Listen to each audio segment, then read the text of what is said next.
श्री गुरुचरित्र अध्याय 10. गणपतीला नमस्कार करून अध्यायाला सुरुवात करूया. सिद्धयोगींचे बोलणे ऐकून शिष्य नामधारक त्यांना नमस्कार करून विनंती करू लागला. हे महाराज, कुरवपूर या क्षेत्राचे एवढं मोठं महात्म्य कसं काय निर्माण झालं ते मला कृपा करून सांगा.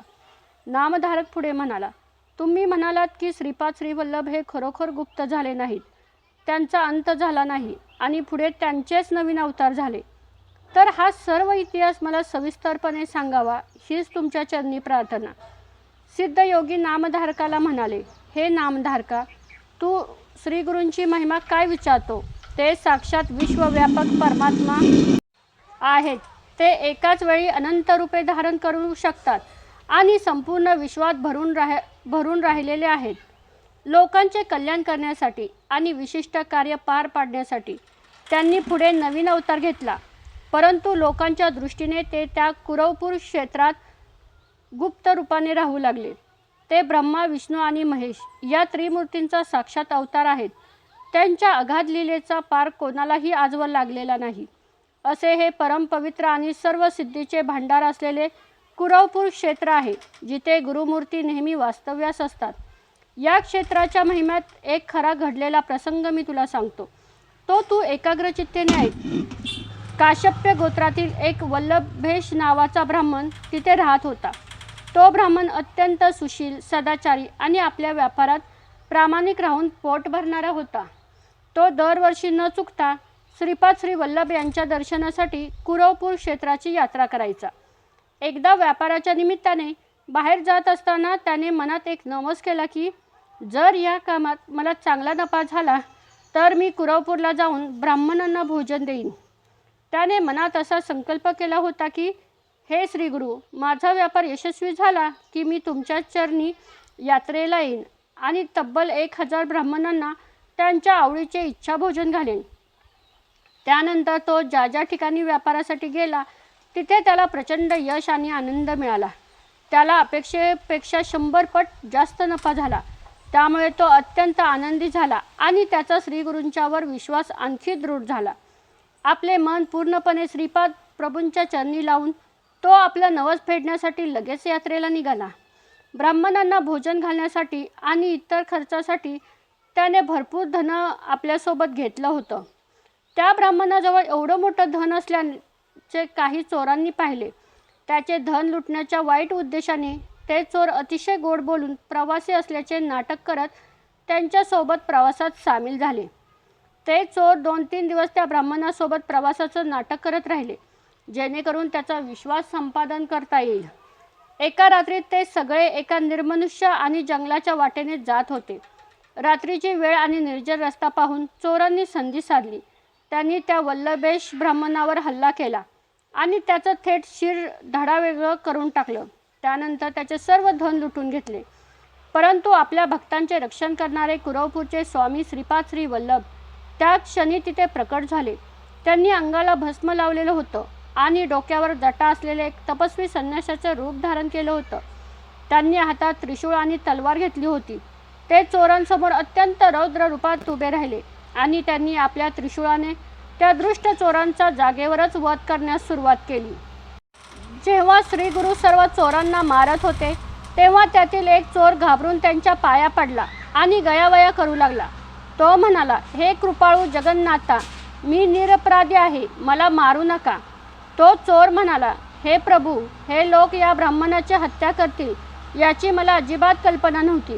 मी फक्त रस्ता पार करण्यासाठी यांच्यासोबत आलो होतो. तुम्ही तर अंतर्यामी आहात, संपूर्ण विश्वाच्या मनातील भावना जाणता. माझ्या मनात पाप नव्हते हे तुम्हाला ठाऊक आहे.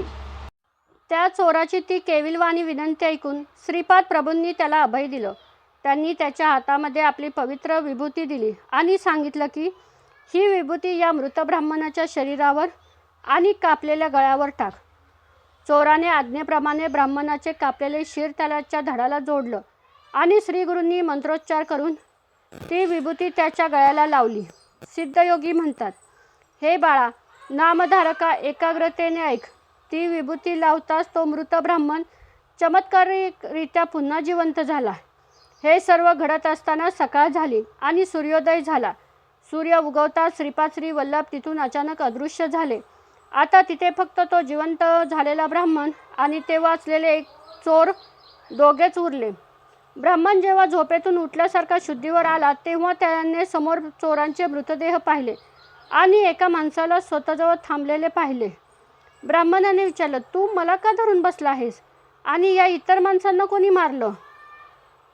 तो चोर त्या ब्राह्मणाला म्हणाला, हे महाराज, रात्री इथं एक अघटित आणि अद्भुत प्रसंग घडला.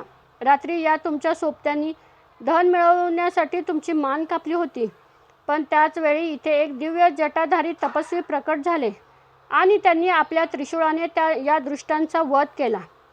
चोर पुढे म्हणाला, त्या तपस्याने मला फक्त तुमच्या सेवेसाठी जिवंत ठेवलं. त्यांनी मला तुमचं शिर धरून बसायला सांगितलं आणि स्वतः मंत्र म्हणून तुमच्या गळ्याला विभूती लावली. त्यांच्याच कृपेने तुमचं शरीर पुन्हा जिवंत झालं आहे. ते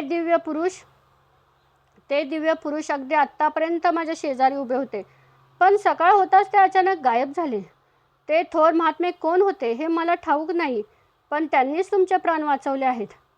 तो चोर म्हणाला, ते साक्षात त्रिपुरासूर वध करणारे भगवान शंकरच असावेत, कारण त्यांच्या अंगाला भस्म आणि डोक्यावर जटा होत्या. तुम्ही त्यांचे नक्कीच कोणीतरी परमभक्त असणार, म्हणून ते सर्व कामं सोडून तुमच्या रक्षणासाठी धावून आले. चोराचे हे शब्द ऐकून ब्राह्मणाला खात्री पटली की हे रक्षण करणारे दुसरे कोणी नसून त्याचे आराध्य दैवत श्रीपाद श्री वल्लभच होते. त्याने चोराकडे सुरक्षित असलेले आपले सर्व धन परत घेतले आणि तो मोठ्या भक्तिभावाने कुरवपूर यात्रेला गेला. कुरवपूरला पोहोचून वल्लभेश ब्राह्मणाने श्रीगुरूंची अनेक प्रकारे मनोभावे पूजा केली. त्याने जो 1000 ब्राह्मणांना जेवण घालण्याचा नवस केला होता, त्याऐवजी कृतज्ञपोटी त्याने 4000 ब्राह्मणांना महाप्रसाद आणि इच्छाभोजन दिले. श्रीगुरूंच्या पवित्र पादुकावर त्याने आपले मस्तक ठेवले. अशा प्रकारे अनेक भक्त कुरवपूर क्षेत्री जाऊन श्रीगुरूंची सेवा करतात. हे कुरवपूर क्षेत्र अत्यंत प्रसिद्ध आणि जागृत आहे, ज्याचा महिमा अथांग आणि अपार आहे.